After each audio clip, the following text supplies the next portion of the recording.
भगवत गीता अध्याय 3 कर्म योग। कर्म तो हर पल हर समय हम सब करते हैं। ऐसा कोई क्षण संभव नहीं कि जब हम कर्म किए बिना रह सकें। कुछ कर्म झूठ और फरेब से भरे होते हैं और कुछ कर्तव्य के लिए किए जाते हैं। तो फिर ऐसे कौन से कर्म हैं जो हमें हमारे लक्ष्य तक ले जाएंगे? उसी के एनालिसिस श्री कृष्ण हमारे लिए करेंगे और हम उसे आम जन जन की भाषा में, यानी कि आपकी ही बोली में आपके लिए लाए हैं। अर्जुन उवाच ज्यायसी चेत् कर्मणस्ते मता बुद्धिर्जनार्दन तत्किं कर्मणि घोरे मां नियोजयसि केशव। अर्जुन पूछते हैं, हे जनार्दन, यदि आपको कर्म के मुकाबले ज्ञान बेहतर लगता है तो फिर हे केशव, मुझे भयंकर कर्म में क्यों लगाते हैं? कृष्ण ज्ञान को कर्म से अधिक बेहतर बताते हैं। तो उस हालत में यह सवाल उचित बनता है कि वह अर्जुन को कर्म करने के लिए, मतलब युद्ध करने के लिए क्यों कह रहे हैं? क्योंकि अगर ज्ञान की ही बात है तो वो तो अर्जुन कृष्ण से ले ही रहे हैं। तो अपनों को मारने के ऐसे भयंकर युद्ध में कृष्ण उन्हें क्यों लगा रहे हैं? दोस्तों, कितनी ही बार हमारे मन में ऐसे प्रश्न आते हैं कि कर्म आखिर क्यों करना? व्यामिश्रेणेव वाक्येन बुद्धिं मोहयसीव मे तदेकं वद निश्चित्य येन श्रेयो हमाप्नुयाम्। कृष्ण की बात सुन के अर्जुन की बुद्धि मोहित हो रही थी। समझने के बजाय वो और ज्यादा उलझ रहा था। इसलिए अर्जुन कृष्ण से कहता है, एक बात बताइए प्रभु, जिससे मेरी उलझन दूर हो सके। अर्जुन कहना चाहते हैं कि भगवान कंफ्यूज मत करिए, मेरी दुविधा को दूर करके कोई एक बात बताइए जिस पे मैं चल सकूं। कृष्ण ने जो बातें बताई वो गूढ़ हैं, कॉम्प्लिकेटेड हैं, गहरी हैं। ऊपर से देख के ऐसा लगता है कि ये तो बस ज्ञान की बातें हैं, इन पर चलें तो चलें कैसे? यही दुविधा अर्जुन की भी है और कृष्ण उत्तर दे रहे हैं। श्री भगवानुवाच लोकेस्मिन् द्विविधा निष्ठा पुरा प्रोक्ता मया नघ ज्ञानयोगेन सांख्यानां कर्मयोगेन योगिनाम्। श्री भगवान अर्जुन से कहते हैं कि इस दुनिया में दो प्रकार की निष्ठा, दो प्रकार के विश्वास हैं। एक तो है सांख्य योग, जिसका रिश्ता ज्ञान से है, और दूसरा है कर्म योग, जिसका कि लेना देना सिर्फ कर्म से है। निष्ठा का अर्थ है कुछ भी करने की सबसे परिपक्व अवस्था, पराकाष्ठा। अपनी इंद्रियों को वश में कर परमात्मा में ध्यान लगाना ज्ञान योग से होता है और इसको कहते हैं संन्यास या सांख्य योग। और दूसरा होता है कर्म योग, मतलब निष्काम कर्म करके फल में आसक्ति न रखना।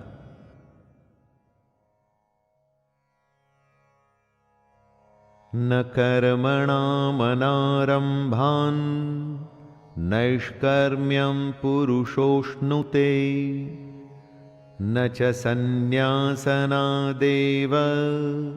सिद्धिं समधिगच्छति। मनुष्य न तो कर्मों को शुरू किए बिना निष्कर्मता को अर्थात योग निष्ठा को प्राप्त होता है और न कर्मों के केवल छोड़ देने से सिद्धि यानी सांख्य निष्ठा को ही प्राप्त होता है। दोस्तों, ऐसा नहीं कि आप कर्म करें ही ना और स्वयं को सन्यासी कहें। ऐसे तो दुनिया चल ही नहीं पाएगी। अपने कर्तव्य को छोड़ यदि आप सन्यासी बन जाते हैं और आप समझते हैं कि आपको मोक्ष मिल जाएगा ना, तो वो संभव नहीं है। ऐसा नहीं हो सकता कि कर्मों को त्याग दें और खुद को कर्म योगी कहें। कर्म को न करने से या उसे हमेशा के लिए त्याग देने से कुछ भी हासिल नहीं होगा।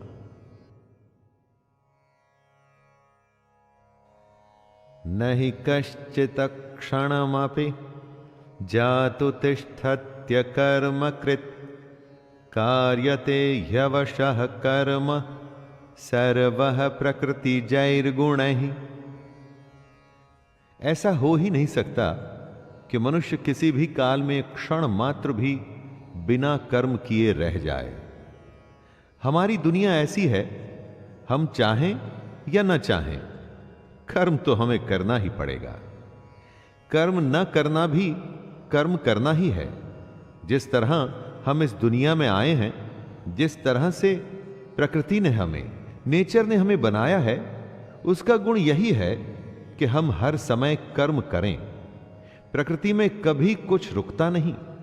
सांसें चलती हैं, समय चलता है, जीवन का चक्का चलता ही रहता है। जब तक जीवन रहेगा तो कर्म भी रहेगा। इसीलिए यह आवश्यक है कि कर्म को समझा जाए और समझ के उसे किया जाए।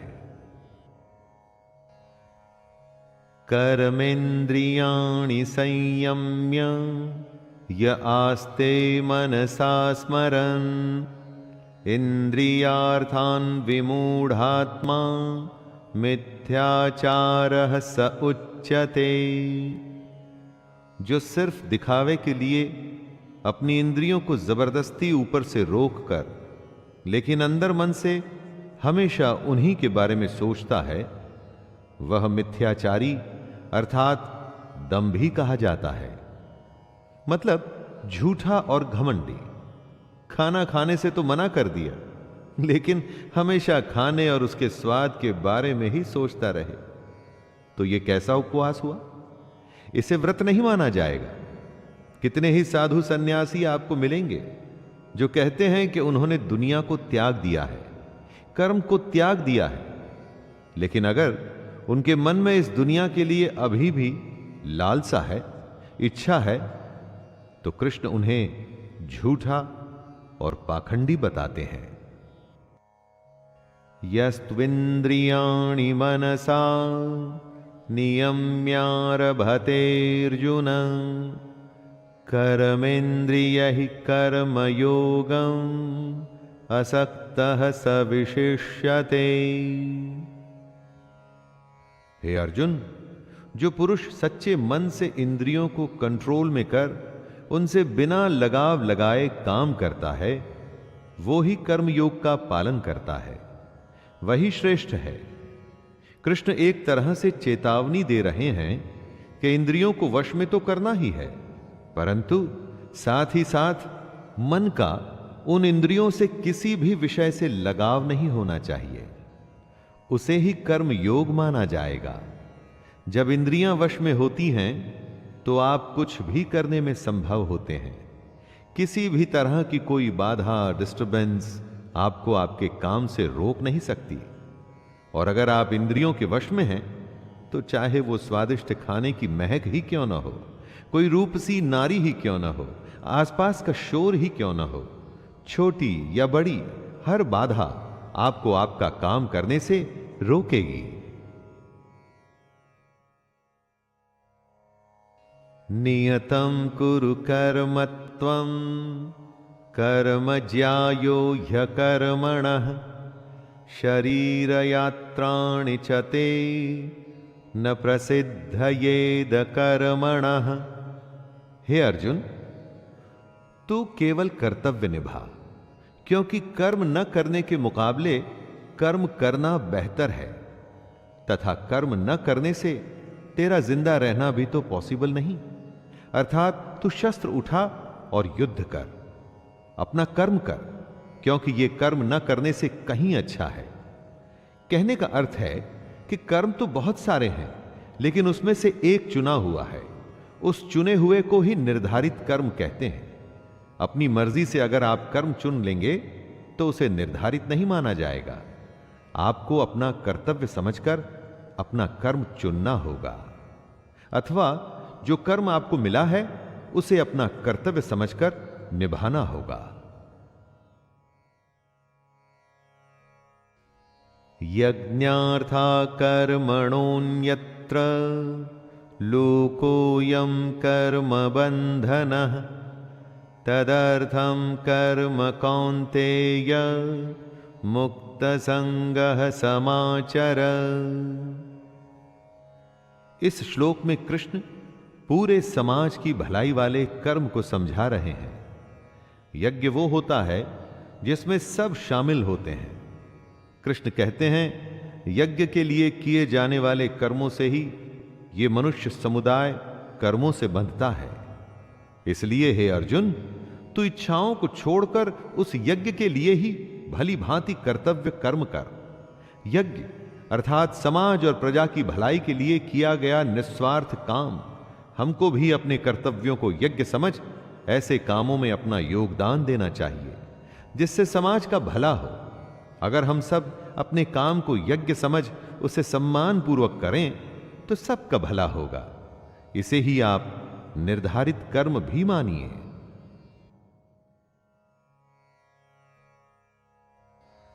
सह यज्ञः प्रजा सृष्टा पुरोवाच प्रजापतिः अनेन प्रसविष्यध्वमेष वोस्त्विष्ट कामधुक्। प्रजापति ब्रह्मा ने इस दुनिया की शुरुआत में यज्ञ को रचकर अपनी जनता से कहा कि तुम लोग इस यज्ञ द्वारा वृद्धि को प्राप्त हो और यह यज्ञ तुम लोगों को इच्छित भोग प्रदान करेगा।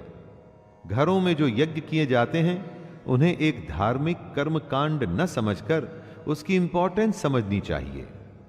यज्ञ हमारे संस्कारों का एक संगठित रूप है।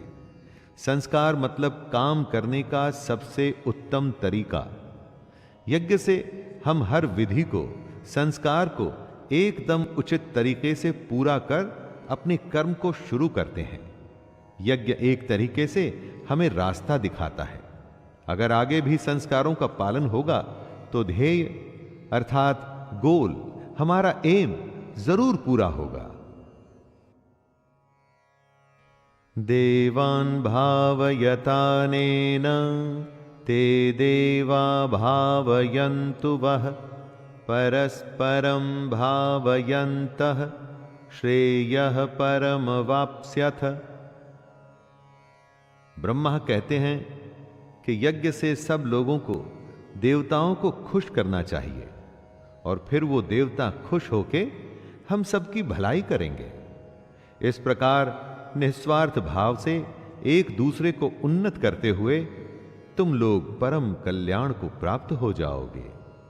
यज्ञ तरीका है देवताओं को खुश करने का और उसके बदले में देवता आपको खुश रखते हैं, आपकी उन्नति करते हैं।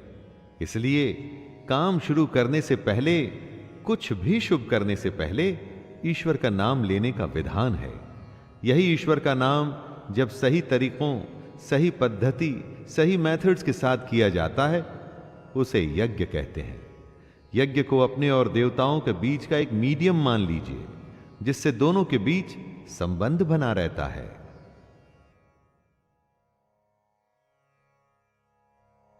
इष्टान् भोगान् हि वो देवा दास्यन्ते यज्ञ भाविताः तैर्दत्तान् प्रदायैभ्यो यो भुङ्क्तेस्तेन एव सः।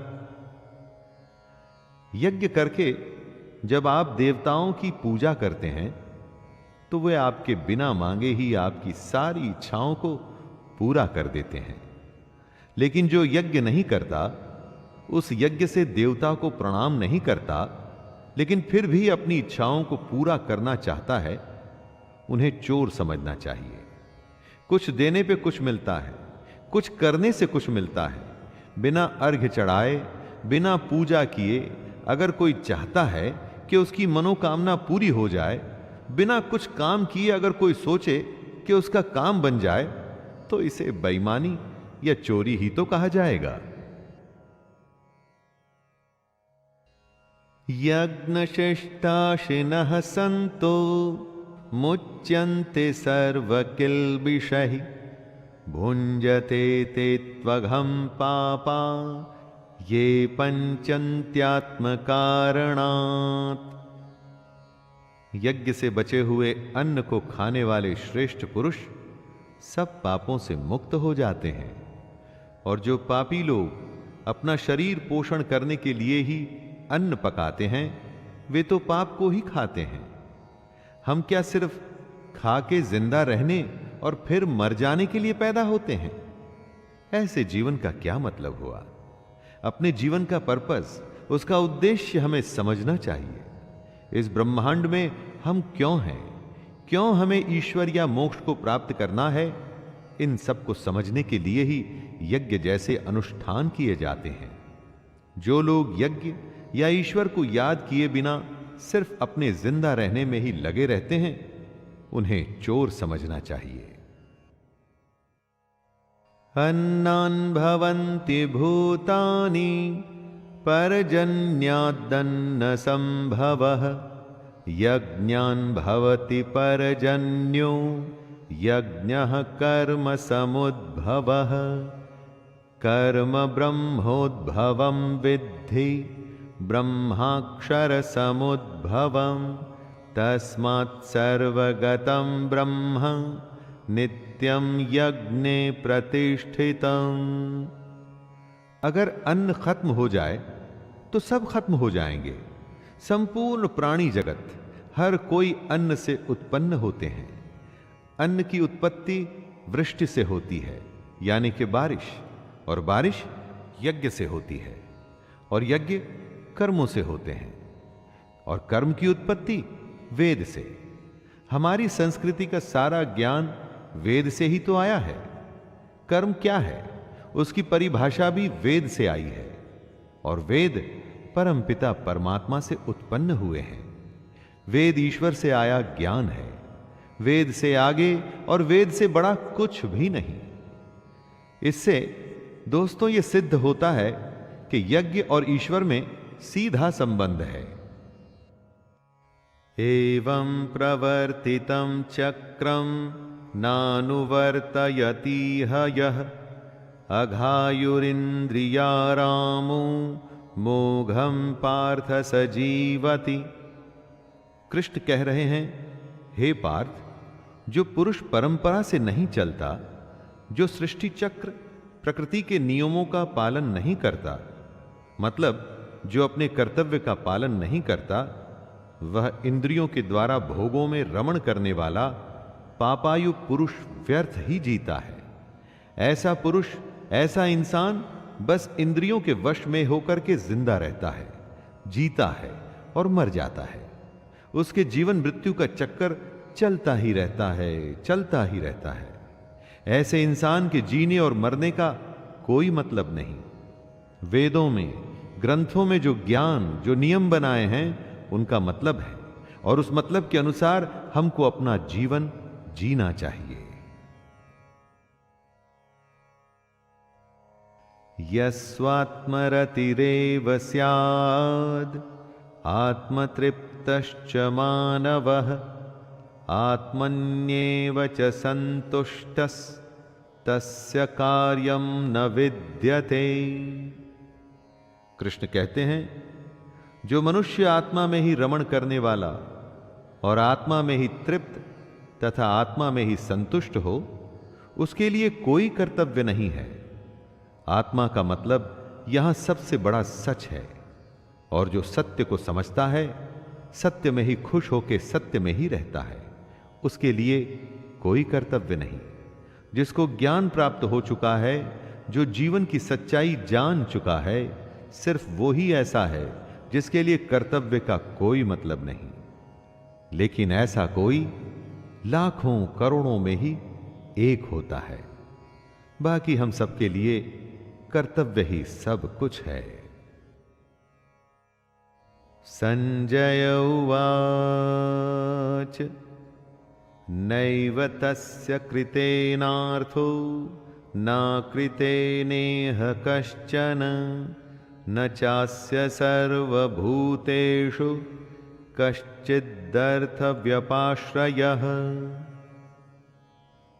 संजय श्री कृष्ण के ज्ञान को हमें आगे बता रहे हैं कि ऐसे महापुरुष जो आत्मा को, सच को जान चुके हैं, उनके लिए कर्म करने का कोई प्रयोजन रहता ही नहीं। ऐसे महापुरुष कर्म के बंधन से छूट चुके हैं, क्योंकि ये ज्ञानी इस दुनिया और उस ईश्वर को समझ चुके हैं। इनका स्वार्थ से कोई मतलब नहीं रहता। इसलिए ये महापुरुष हमारे जैसे लोगों से एकदम अलग हैं। इन पर वो नियम लागू नहीं होते जो हमारे जैसे दुनियादारी में लगे हुए लोगों पर लागू होते हैं। दोस्तों, इसे कुछ ऐसे समझिए कि जिसे ईश्वर मिल गया हो, उसे फिर और क्या चाहिए? वो फिर कोई और कर्म क्यों करे? तस्मादसक्तः सततं कार्यं कर्म समाचर असक्तो ह्याचरन् कर्म परमाप्नोति पुरुषः। हे अर्जुन, इसलिए तू लगातार आसक्ति, अपनी इच्छा को छोड़कर हमेशा अपने कर्तव्य कर्म को ठीक तरीके से करता रहे। अपनी इच्छाओं को, अपनी कामनाओं को छोड़कर सिर्फ और सिर्फ कर्तव्य को पूरा करने में लग जा, क्योंकि आसक्ति से, लगाव से छूटकर जो भी अपना कर्म करता है, वो मनुष्य परमात्मा को प्राप्त हो जाता है। कर्तव्य का रास्ता आसान नहीं होता। कितनी ही बार हम सबको लगता है कि सब कुछ छोड़कर आराम करें, देर तक सोएं या मेहनत न करें, लेकिन उससे कभी कुछ भी हासिल नहीं होता। ऐसा श्री कृष्ण समझा रहे हैं। कर्मणैव हि संसिद्धिम् अस्थिता जनकादयः लोकसंग्रहमेवापि संपश्यन् कर्तुमर्हसि। बहुत से ऐसे लोग हैं जो कर्म करते हुए ही परम सिद्धि को प्राप्त हुए थे। बहुत से ज्ञानी महापुरुष तो ऐसे होते हैं जो आत्मा की सच्चाई को पहचान जाते हैं, लेकिन बाकी लोगों के लिए सिर्फ कर्म ही एक रास्ता है अगर उन्हें जीवन में कुछ करना है तो। अगर आप चाहते हैं कि आपके जीवन का कोई मतलब हो, जन्म लेना, जिंदा रहना और फिर मर जाना, इस बेकार जीवन से बचकर अगर आप कुछ करना चाहते हैं तो आसक्ति यानी अटैचमेंट से बचते हुए आपको अपना कर्म करना चाहिए और अपने कर्तव्य को पूरा करना चाहिए। यद्यदाचरति श्रेष्ठस्तत्तदेवेतरो जनः स यत्प्रमाणं कुरुते लोकस्तदनुवर्तते। लीडर जो होता है ना, वो आगे चलता है और बाकी सब उसके पीछे पीछे। इसलिए आपको यह फैसला करना है कि आप आगे चलने वाले हैं या पीछे।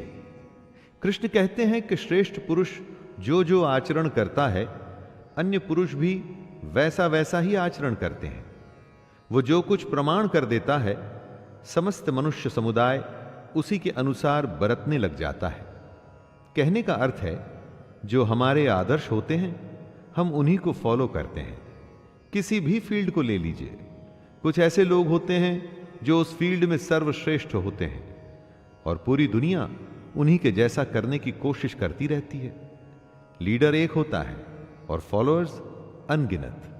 तो दोस्तों, आप क्या बनना चाहते हैं, आगे या पीछे? यानी कि आप आगे चलना चाहते हैं या सबके पीछे? न मे पार्थास्ति कर्तव्यं त्रिषु लोकेषु किंचन नानवाप्तमवाप्तव्यं वर्त एव च कर्मणि।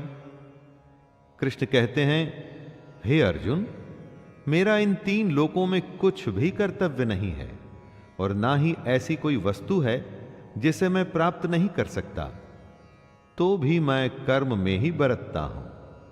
श्री कृष्ण से बड़ा लीडर कौन होगा दोस्तों? लेकिन वो भी कर्म करते हैं, वो भी कर्म करते हुए अपने कर्तव्य का निर्वाह करते हैं। कृष्ण ने महाभारत में भाग लेने से मना नहीं किया। उनकी नारायणी सेना कौरवों के साथ थी, लेकिन वो खुद अर्जुन के साथ, वो अर्जुन के सारथी बने। जब कृष्ण अपना कर्म करके अपने कर्तव्यों को पूरा कर रहे हैं, तो हम कौन होते हैं? हम क्या हैं? फिर हम क्यों न करें? यदि हय्यहं न वर्तेयं जातु कर्मण्यतन्द्रितः मम वर्तमानुवर्तन्ते मनुष्याः पार्थ सर्वशः। कृष्ण कहते हैं, हे पार्थ, अगर मैं कर्मों को करने में सावधानी न बरतूं तो बड़ा अनर्थ हो जाएगा।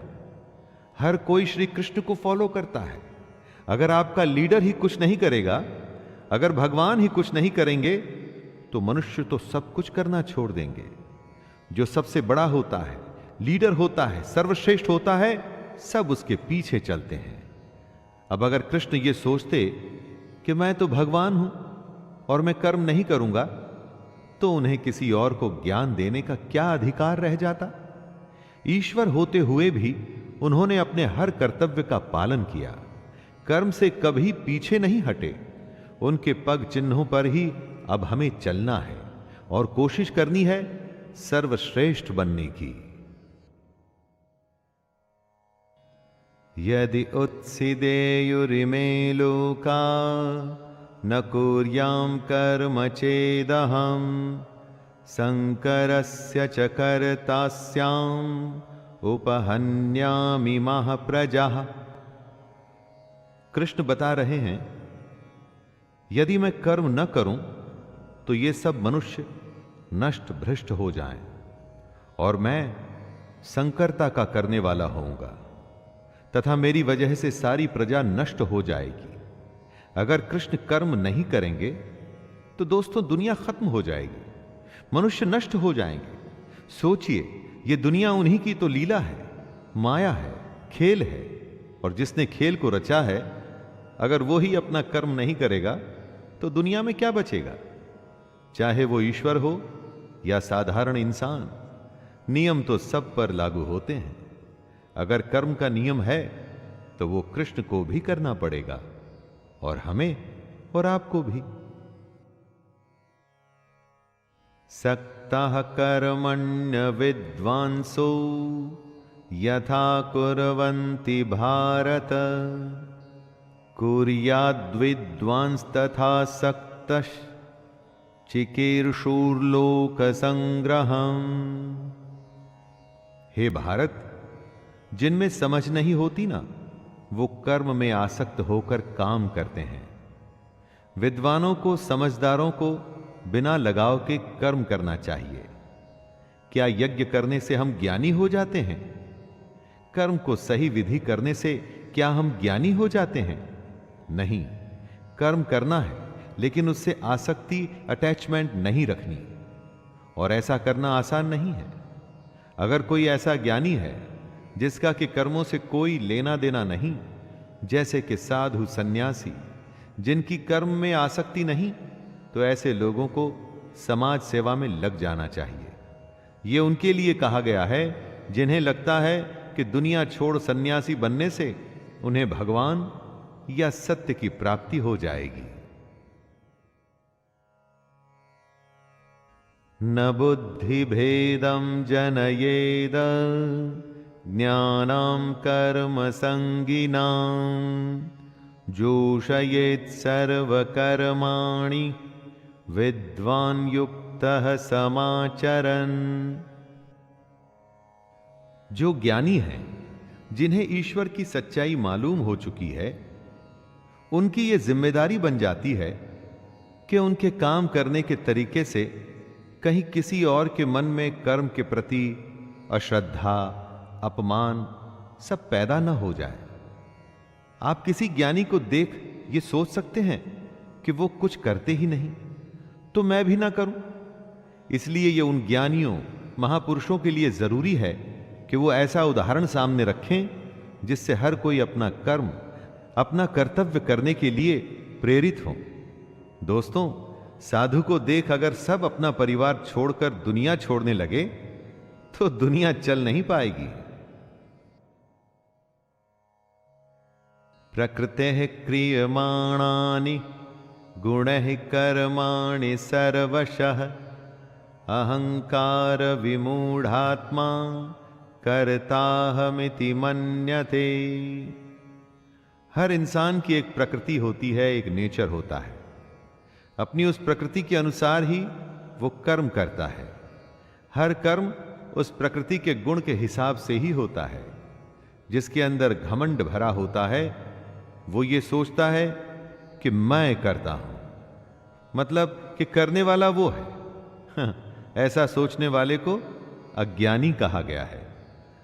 आप जो भी काम करते हैं उस काम को करवाने वाली आपकी प्रकृति है, उस प्रकृति के गुण हैं। कितनी ही बार ऐसा होता होगा कि गुस्से में आप कुछ ऐसा कर जाते हैं जो आप नहीं करना चाहते थे। वो आपका क्रोध आपसे करवा देता है। सोचिए और समझने की कोशिश करिए कि आपकी प्रकृति क्या है। तत्त्ववित्तु महाबाहो गुणकर्म विभागयोः गुणागुणेषु वर्तन्त इति मत्वा न सज्जते। यहां पर कृष्ण ने बहुत ही ज्यादा गहरी बात कही है। सात्विक, राजसिक और तामसिक 3 तरह की प्रवृत्तियां होती हैं। फिर उनके गुण विभाग और कर्म विभाग होते हैं। इस तरह से समझ लीजिए कि अलग अलग नेचर के एट्रीब्यूट्स होते हैं। इन्हीं गुणों की वजह से आप कर्म करते हैं।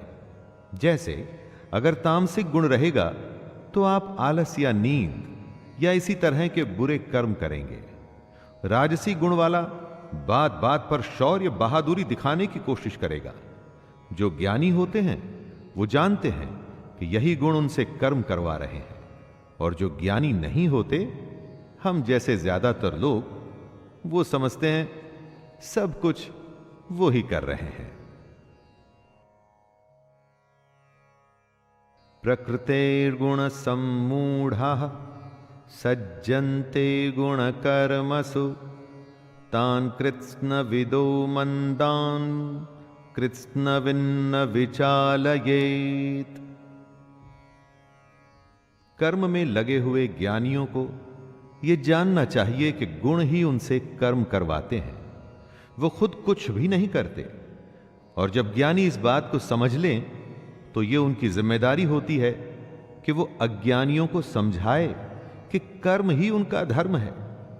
ज्ञानी अर्थात कि पहुंचे हुए लोग, ये लोग जान जाते हैं कि उनके अंदर के गुण आते जाते रहते हैं, बदलते रहते हैं, और इन्हीं गुणों के अनुसार उनके कर्म भी बदलते रहते हैं। इसीलिए वो इन कर्मों को करने वाला खुद को कभी नहीं मानते, बस काम करते हैं और बाकी सब कुछ ईश्वर को सौंप देते हैं। दोस्तों, हमें भी बस कर्म करके बाकी सब कुछ उस पर छोड़ देना चाहिए। मयि सर्वाणि कर्माणि सन्नः यस्याध्यात्म चेतसा निराशीर्निर्ममो भूत्वा युध्यस्व विगतज्वरः। कृष्ण अर्जुन से कहते हैं कि तू मुझ अंतर्यामी परमात्मा में अपने सारे कर्मों को अर्पण कर दे। आशा को छोड़, ममता को छोड़ और दुख को दूर करके युद्ध कर। दोस्तों, अपने सारे कर्म हमें भगवान को सौंप देने चाहिए। कोई आशा नहीं, ममता नहीं और कोई दुख नहीं, कुछ भी भाव नहीं होना चाहिए। तू जा, बस युद्ध कर। इसी को आप फॉर्मूला मान लीजिए सफलता का। जी हां, सफलता का। कुछ भी करने का, आगे बढ़ने का, आशा, ममता, दुख सब कुछ भूल के बस काम में लग जाइए और उन्नति करते जाइए।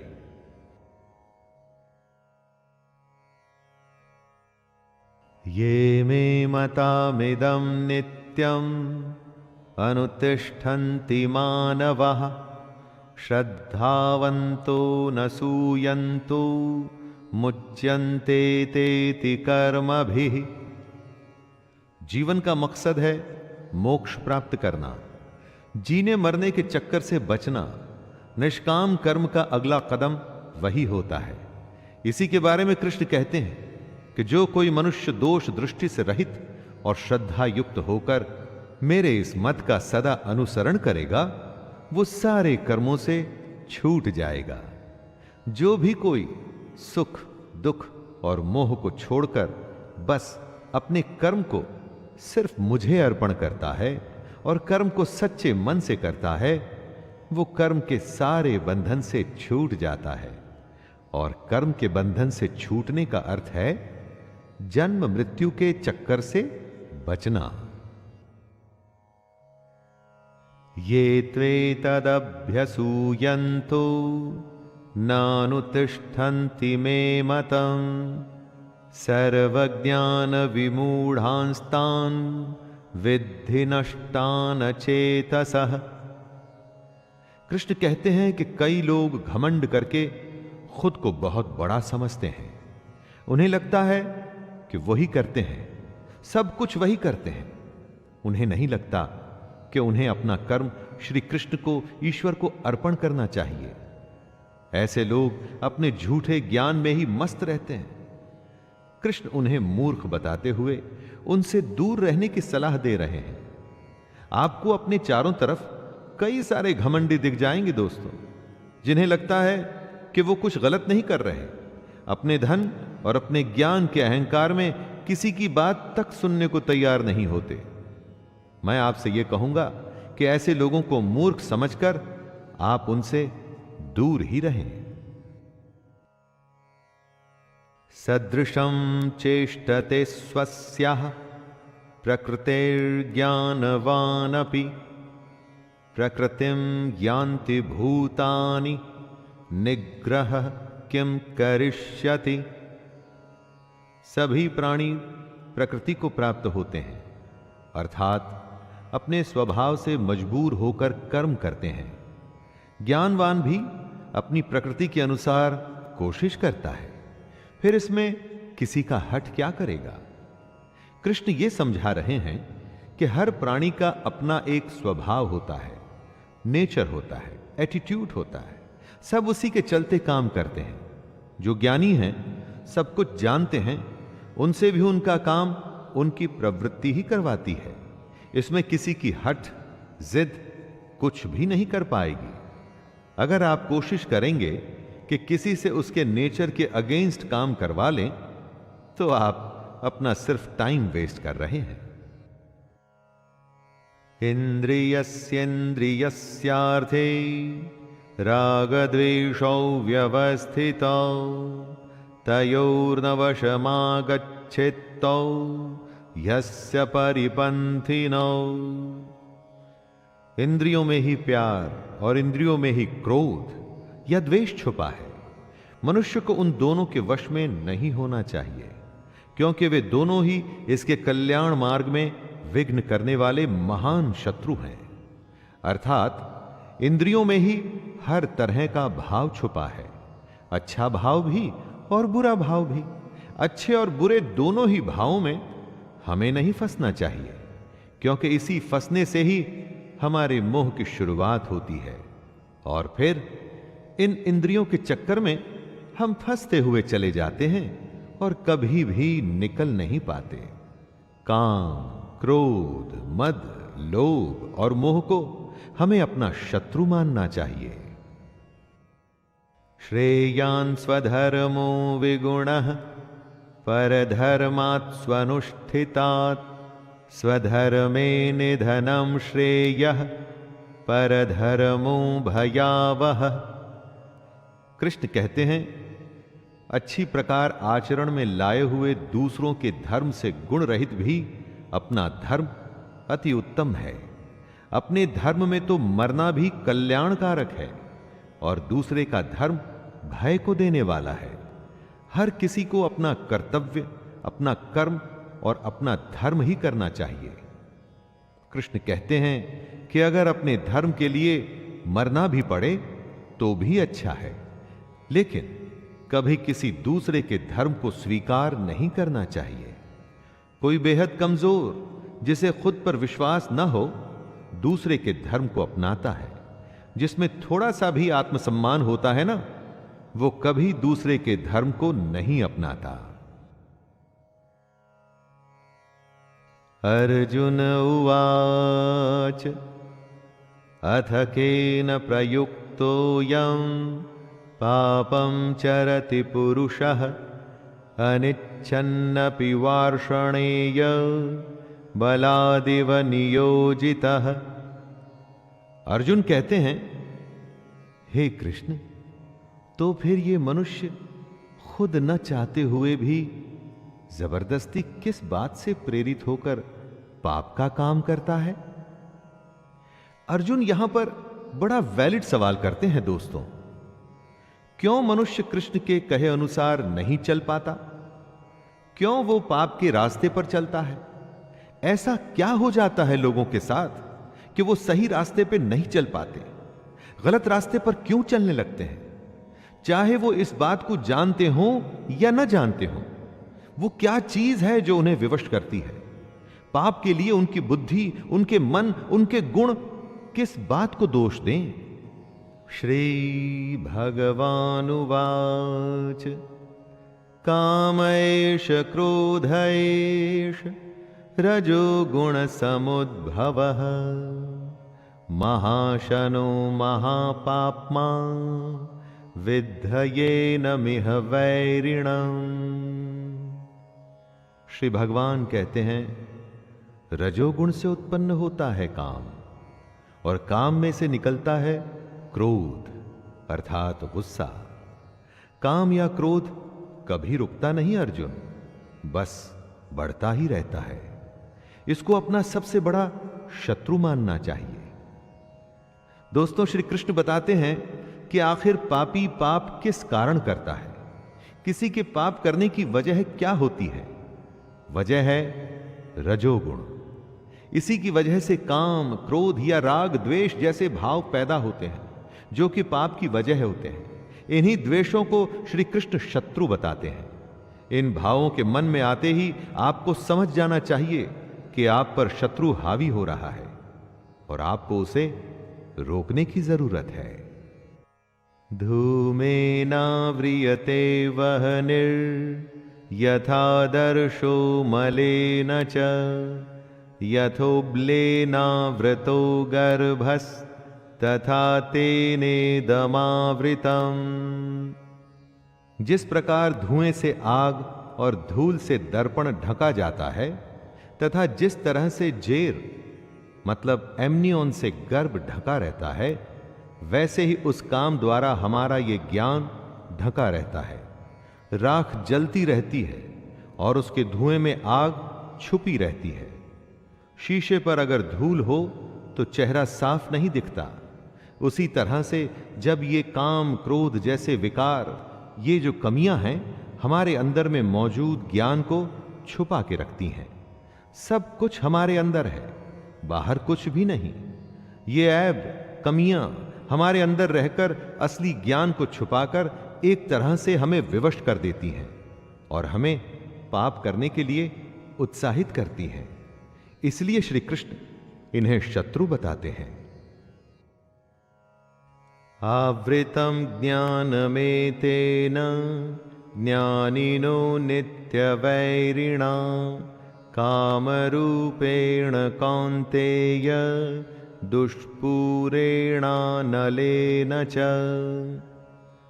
हे अर्जुन, ये ऐसी आग है जो कभी बुझती ही नहीं। इस आग का मतलब है काम, और इसी से मनुष्य का ज्ञान ढका हुआ है। भोगों से कभी कोई तृप्त नहीं हुआ है। पैसा अगर कमाया है तो और कमाना है, खाना अगर खाया है तो और खाना है। भोगों का कोई अंत नहीं होता, बल्कि ये भोग मनुष्य का अंत करके ही मानते हैं। जैसे आग को अगर ईंधन मिलता रहे तो वो कभी बुझती नहीं। इन भोगों को जब आप बढ़ाते हैं तो आप जलती हुई अग्नि में ईंधन ही डाल रहे हैं। काम, क्रोध, मद, लोभ और मोह को नियंत्रण में रखना ही इस आग को बुझाने का एक तरीका है। इंद्रियाणि मनोबुद्धिरस्य अधिष्ठानमुच्यते एतैर्विमोहयत्येष ज्ञानमावृत्य देहिनम्। कृष्ण अर्जुन को समझा रहे हैं कि इंद्रियां, मन और बुद्धि ये सब इसके घर कहे जाते हैं। ये काम इन मन, बुद्धि और इंद्रियों द्वारा ही ज्ञान को कवर करके जीवात्मा को मोहित करता है। काम, क्रोध जैसे विकार, कमियां इंद्रियों, मन और बुद्धि में रहते हैं। ये इनके घर हैं जहां इनका निवास होता है। घर में रहकर ये कमियां घर के मालिक को मोहित कर उसे ही खत्म करने की कोशिश करती हैं। कुछ अच्छा देख मन में लालच आता है। काम पूरा न होने पर क्रोध आता है। इसी तरह से ये कमियां हमारे दिल, दिमाग पर कब्जा करना शुरू करती हैं और हम हमेशा इनके वश में रहते हैं। तस्मात्त्वमिन्द्रियाण्यादौ नियम्य भरतर्षभ पाप्मानं प्रजहिह्येनं ज्ञान विज्ञान नाशनम्। हे अर्जुन, तू पहले इंद्रियों को संयमित कर। इस ज्ञान और विज्ञान का नाश करने वाले महान पापी काम को कुछ भी करके बलपूर्वक मार दे। कृष्ण अर्जुन को सलाह देते हैं दोस्तों कि इससे पहले ये काम, क्रोध जैसे शत्रु तुझ पर कब्जा कर लें, तू अपनी इंद्रियों को वश में करके अपने काम, क्रोध को मार दे। ये काम और क्रोध ही हैं जो हमारे अंदर मौजूद ज्ञान को खत्म कर उसमें शंका भरते हैं, हमें हमारे रास्ते से भटकाते हैं। कितनी ही बार आपके साथ भी होता होगा कि कोई जरूरी काम करते हुए आराम करने का मन करता होगा।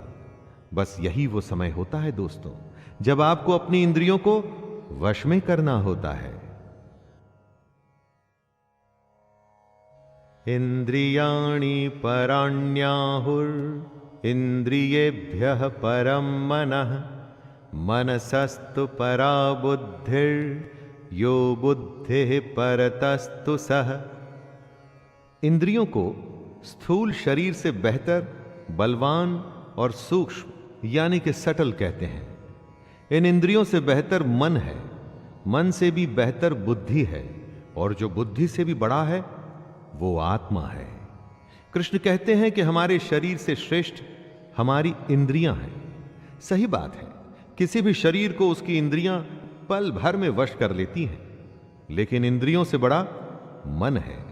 आप अपने मन से इंद्रियों को कंट्रोल कर सकते हैं, और मन से बड़ी बुद्धि है। गहरी बात है दोस्तों, इस बात को ध्यान में रखिएगा। तो अभी तक सबसे बड़ी हुई बुद्धि, और बुद्धि से बड़ी है आत्मा, और इसी आत्मा को समझने का ये सारा खेल है। एवं बुद्धि परम बुद्धवा संस्तभ्यात्मानमात्मना जहि शत्रुं महाबाहो कामरूपम दुरासदम्। कृष्ण अपनी बात को समझाते हुए कह रहे हैं कि हे अर्जुन, इस प्रकार बुद्धि से बेहतर अर्थात सूक्ष्म, बलवान और अत्यंत श्रेष्ठ आत्मा को मान। बुद्धि से अपने मन को वश में कर, और हे महाबाहो, तू इस काम रूप दुर्जय शत्रु यानी कि इनविंसिबल एनिमी को मार डाल। बुद्धि से मन को वश में करना है। अगर मन वश में हो गया तो आप इंद्रियों को भी वश में कर देंगे। जब मन और इंद्रियां आपके वश में हैं तो फिर उसका अगला कदम होगा आत्मा के पास पहुंचना। आत्मा परमात्मा का ही एक रूप है, और आपकी बुद्धि आपको आपकी आत्मा के करीब पहुंचा सकती है। तो दोस्तों, ये था भगवत गीता का अध्याय 3।